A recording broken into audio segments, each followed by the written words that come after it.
Akhirnya Kiai Haji Imaduddin Usman Al-Bantani tunjukkan guru-guru besar beliau ya, karena banyak sekali dari para muhibin menanyakan guru Kiai Imad siapa. Ini dia Kiai Haji Imad menjawab guru beliau. Dan nanti ada Habib Harbi Smith ya, yang mana tentang ini ya, biasa pemerintah seperti itu ya. Mohon nanti disimak ya Bapak Ibu. Oke, kita ke videonya.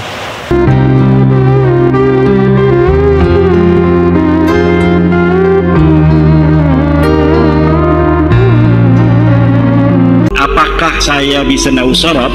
Lihat saja buku-buku saya bahasa Arab di Maktabah An-Nur. Ada 22 kitab saya di Maktabah An-Nur. Itu ada di Emirat Arab. Saya mengarang kitab tentang nahu sorab. Nahu itu kitab Amil, Syarah Alfiyah. Alfiyah itu yang diaji di Jawa Timur sebagai kitab nahu paling tinggi. Saya sudah sarahin, dan sarahnya bisa di-download di maktabahanur.com, di arsip ORG, dan bisa beli dan bisa diteliti mana yang salah.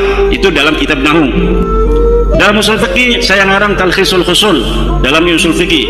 Dalam kitab Qawaid Al-Fiqhiyah saya mengarang Al-Jalaliyah fil Qawaid Al-Fiqhiyah. Dalam kitab Balaghah saya mengarang Syarhul Maimun fi Syarhi Al-Jauharil Maknun. Kitab Jauharil Maknun adalah kitab yang sangat populer di dunia pesantren sebagai cara santri memahami ilmu ma'ani, ilmu bayan, dan ilmu badi'. Dan saya sudah syarahi kitab itu. Silahkan melihat kitab saya, dan itu dijual bebas dari penerbit mulai Kediri, Jakarta, Pasuruan, Jogja, semuanya itu ada di Sofi, dan kitabnya itu bisa diteliti. Dari situ akan dilihat seorang apakah dia bisa ilmu nahu atau ilmu sharaf atau ilmu balaghah atau ilmu fiqih. Nihayatuz Zain kitab Syekh Nawawi sudah saya syarahi dalam kitab Al-Muktafi, dan kitabnya bisa di-download siapa saja di internet. Lihat saja syarah Nihayatuz Zain Imaduddin Usman Al-Bantani karya Syekh Nawawi, itu sudah saya syarahi. Nama kitabnya Al-Muktafi fi Syarhi Nihayatiz Zaini li Syekh Nawawi At-Tanara Al-Bantani. Kalau mondoknya mondok saya pertama saya mondok di Pondok Pesantren Ashabul Maimanah, pimpinan Syekh Muhammad Sanwani. Dia pengarang kitab. Kitabnya banyak, diantaranya kitab Babe Nenem. Babe Nenem ini adalah Nadham Maksud Bahasa Jawa. Beliau banyak sekali ngarang kitab, tapi banyaknya bahasa Jawa. Kemudian yang kedua saya mondok di Syekh Sanja bin Kasmin, Pondok Pesantren Riyadul Alfiyah di Pandeglang. Itu satu angkatan banyak ya, itu banyak yang kenal saya. Kemudian saya mondok lagi di Syekh Tubabus Asuri bin Tahir di Pondok Pesantren At-Tahiriyah. Kalau Syekh Sanja itu khusus kitab Alfiyah saja. Kalau Syekh Asuri bin Tahir itu seluruh kitab. Di beliau inilah murid dari Syekh Alwi Al-Maliki. Masya Allah. Beliau Syekh Asuri Tahir ini selain berguru kepada Syekh Alwi Al-Maliki, juga berguru kepada Syekh Hasan Al-Masyar, Syekh Yasin Al-Badam, Syekh Abdul Qadir Al-Mandaili, dan kitab-kitab yang lain itu di Taif. Kemudian saya mondok lagi kepada Syekh Mufti bin Asnawi, pengarang kitab Amsilatul I'rab. Itu bisa semua nama-nama yang saya sebutkan itu semuanya ada di internet ya. Jadi bisa dicari itu Syekh Asuri bin Tahir siapa, Syekh Sanja bin Kasmin itu siapa. Kemudian saya mengaji di Syekh Muhammad Amin, Syekh Dimyati bin Muhammad Amin Al-Bantani. Tapi saya tidak mukim, saya hanya ngaji dari pesantren mukim saya malam Selasa dan malam Jumat.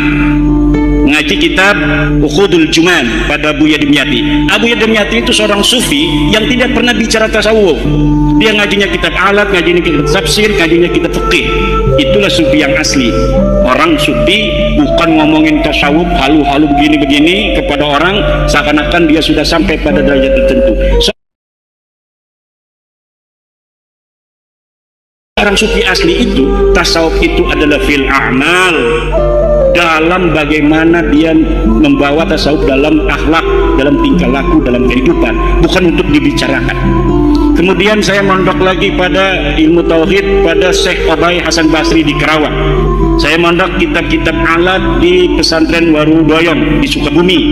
Saya juga pesantren di banyak pesantren pasaran sampai Kaliwungu, tafsir Jalalain dan kitab Asirul Jalil, kitab Hasbunallah. Puasa kilatan gitu ya? Kilatan. Dan kalau kilatan-kilatan itu kan ya hanya 10 hari, 15 hari menamatkan satu kitab. Dan saya juga pernah ke Mesir untuk ijazah kitab-kitab kepada Musnidud Dunya Yauma'id, yaitu Syekh Ibrahim bin Abdul Ba'is Al-Qahtani di Iskandaria. Saya mendapatkan seluruh ijazah kitab-kitab hadis, dari mulai kitab Sahih Bukhari, Kutubus Sittah, kitab-kitab Masanid, kemudian kitab-kitab Ma'ajim, kitab-kitab Mu'jam, kemudian kitab-kitab Musannafat, cara menulis dengan musannaf seperti Musannaf Ibnu Abdul Razak dan lain sebagainya. Nah, ini tidak pernah saya ungkapkan karena bagi santri itu sebenarnya ini adalah ta'ajjub ya, ta'ajjub. Terima kasih ya, karena teman-teman di Banten terus terang saya aku rada kemeropok rada anyel gitu loh. Mosok kemati ragu tak ngaji mbok undang akhirnya kan rada waduh mosok aku salah deh. Nah, maka ini karena kan ada sekarang ini lagi zamannya framing. Ya. Yang muhibin-muhibinnya itu kan lagi framing supaya orang tidak percaya. Nabi Muhammad aja disebut dalam Quran sahirun, majnunun, kadzabun dan sebagainya. Jadi tidaklah terlalu aneh. Ya, kembali ke Mbak Lawi. Monggo. Kalau ada yang tanya silakan, dari ibu-ibu mungkin penasaran. Khotimah. Kalau sudah kita berdasarkan Quran hadis, kiblatnya sama, apa menentangkan? Kok itu bagi saya sebagai orang muslim kok malah remeh sekali orang yang menentangkan antara keturunan itu, kok saya kira kok tidak baik itu bagi saya sebagai orang muslim. Masalahnya sekarang ada orang yang mengaku keturunan Nabi mengatakan bahwa secara dat mereka sudah berbeda dari orang lain, bahwa kalaupun mereka bodoh, mereka mabok, mereka lebih mulia sendalnya dari kepala kiai. Kenapa kaki Habib yang nakal? Kenapa kaki Habib yang narkoba, yang maksiat, yang nakal, yang kotor dibandingkan kepala kiai yang pakai sorban masih lebih mulia? Kenapa kaki Habib yang maksiat tersebut masih lebih mulia? Kenapa kaki Habib yang maksiat tersebut masih lebih mulia? Kenapa kaki Habib yang maksiat tersebut? Nah, itu yang kita sekarang sedang melawan doktrin-doktrin itu. Melawan itu bukan marah.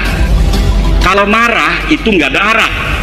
Kalau melawan itu artinya hal-hal yang buruk, ayo kita lawan agar mereka tidak buruk, mereka juga bisa bertobat. Itu sudah Habib, itu sudah luar biasa, penggemarnya luar biasa. Dia menyebabkan agama Allah di muka bumi ini. Kenapa dipertentangkan? Kalau dikatakan mereka menyebarkan Islam,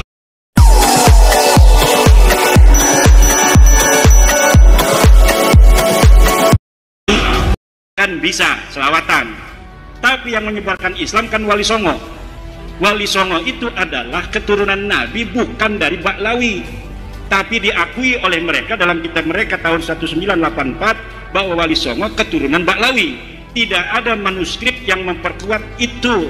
Bahkan kitab-kitab manuskrip yang sekarang ditemukan mengatakan Wali Songo bukan keturunan Ba'alwi, dia keturunan Al-Kazimi, Al-Musawi, juga dari Al-Jailani. Mereka datang itu baru 4 generasi paling. Tahun 1800 ketika Hadramaut lagi kurang makan. Oke, Pak Yai, ini karena mungkin antara penanya dengan panjenengan ada istilahnya cara sudut pandang yang berbeda. Maka sore hari ini masih ada, maghribnya kan masih lama ini saya jam 5 kurang seperempat, maghribnya jam 6 lebih kan. Itu saya berusaha jadi moderator lah kalau panjenengan semua setuju gitu. Jadi biar penanya ini puas. Mungkin dalam pandangan saya yang ditanyakan penanya ini, kok dadak gegeri Baklawi gitu ya Pak Rukianto kira-kira. Kok dadak digegeri? Toh kan di sini Habib-Habib itu jasanya banyak. Habib Soleh Al-Jufri datang di sini tahun 2000. Anak saya yang dongani, yang akikoi Habib Soleh Al-Jufri. Karena beliau memandang mungkin kok dadak digegeri Baklawi ngopo wong ning kene wis dakwah kok. Kira-kira gitu Pak Rukianto ya. Nah, ini jawabannya gitu Pak. Monggo jawabannya bagaimana gitu. Ya, jawaban saya adalah kalau menyebarkan pertama kali tidak. Karena yang menyebarkan pertama kali adalah kalau beliau itu ngomong menyebarkan dalam pengertian pertama kali menyebarkan Islam di Indonesia tertolak karena sejarah tidak mengatakan seperti itu. Kalau mereka dari sejak pertama kali datang ke sini, kemudian karena mereka pinter, kemudian ngajarin agama, bisa. Kebetulan baik orangnya, alhamdulillah. Tapi ada ajaran-ajaran, doktrin-doktrin, lihat di YouTube, bagaimana dari keluarga Ba'alwi ini ada yang mengatakan kalau tidak menjadi muhibbinnya Ba'alwi tidak akan dapat syafaat Nabi. Ya betul, saya juga diancam gitu ya. Iya. Pokoknya nek pitutur luhur melu Kyai Imat gak bakal oleh syafaate Kanjeng Nabi. Kalau tidak percaya Habib itu cucu Nabi, maka tidak akan barokah. Saya sudah dikafirkan. Oh malahan tambah ekstrim ya. Iya. Kalau dia melebihi cintanya kepada anak cucunya, dia tidak cinta kepada Rasulullah. Kalau dia melebihi cintanya kepada anak cucunya, dia tidak cinta kepada Rasulullah. Sampai di sana, saudara. Orang yang sudah tidak percaya sama habaib, itu kafir. Itu kafir. Itu kafir. Biar tahu kamu. Yang tidak percaya kepada habaib, ya kafir hukumnya. Dan saya dapat membuktikan, Pak Rukyanto, bahwa nasab mereka itu salah. Nasab mereka tertolak. Dia bukan cucunya Nabi. Kalau mereka itu ulama, kita wajib hormati. Bukan karena dia turun Nabi, karena ulama. Pak Rukyanto sudah ya? Sudah ya? Berarti bet. Oh ya, coba. Kalau toh itu benar-benar bukan keturunan Nabi, why not? Apa salahnya dia menjabarkan agama Islam untuk upah Islamiyah, untuk membuat persatuan bangsa? Kenapa dipermasalahkan? Mungkin ini teman saya Alia. Pak Rukyanto. Enggak, saya senang kalau ada diskusi itu. Senang. Ini saya dulu juga berpikir seperti penjenengan. Kenapa kode-kode Islami kira-kira. Tapi karena perkembangan pemikiran kita dan kita itu dari santri itu ngaji tanpa henti. Yang jadi persoalan itu bukan baik atau tidak baiknya. Habib yang baik juga banyak. Guru saya yakin, saya akui guru saya Habib yang baik. Yang jadi persoalan di sini ya, beliau mengaku sebagai dzurriyyah Rasul. Satu, sebentar ya, jangan dipotong dulu. Ngaku sebagai dzurriyyah Rasul. Kita sebagai orang ahlu sunnah wal jamaah punya keyakinan cinta kepada dzurriyyah Rasul itu hukumnya wajib. Kalau wajib berarti ini masuk disebut syariat agama Islam sing dicekel wong ahlu sunnah wal jamaah. Kalau sudah syariat itu mesti ada kitab sasaran syariat. Kecintaan kita itu sah kalau yang dicintai sah, kitabnya sah. Jenengan ibadah haji, Ka'bahnya harus Ka'bah yang asli. Ini saya asli.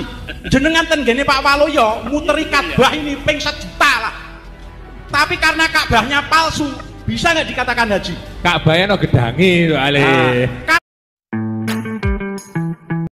Rusak karena rusaknya pemerintah, karena rusaknya para raja, karena rusaknya orang-orang yang berkuasa, dan rusaknya orang-orang yang berkuasa, rusaknya para pejabat, karena rusaknya para ulama-ulama.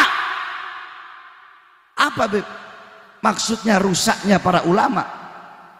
Karena banyak para ustadz, para kiai, para habaib, para ulama yang mendiamkan kezoliman yang dilakukan oleh pejabat-pejabat tersebut.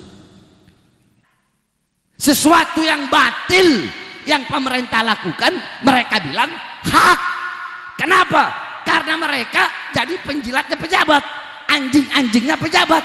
Tujuan mereka perut, tujuan mereka kursi, tujuan mereka pangkat, tujuan mereka jabatan, tujuan mereka dunia. Sehingga apa? Sehingga rusak. Jadi semua itu kembali kepada ulama. Tapi insya Allah dengan bermalam-malamannya kita untuk Nabi Muhammad. Hamdan wa syukranillah. Allahumma sholli ala sayyidina Muhammad wa ala ali sayyidina Muhammad. Oke, Bapak Ibu. Jadi tadi kita sudah mendengar ya, ada Kiai Haji Imaduddin Usman menunjukkan guru-gurunya ya. Alhamdulillah. Dimulai dari beliau mondok ya, dari masa remaja dan udah kemana-mana ya, udah ke Karawang, ke Sukabumi dan yang lainnya. Dan beliau pun menyerahi kitab seperti alhamdulillah Nazm Al-Maqsud dan yang lainnya ya, bisa di-download. Dan juga ada Habib Ardi Smith yang mana beliau ya seperti biasa nasihati pemerintah, kegiatan para pejuang agama, pejuang keadilan, Allah panjangkan umurnya. Amin. Oke, jadi itu yang kami. Terima kasih. Assalamualaikum warahmatullahi wabarakatuh.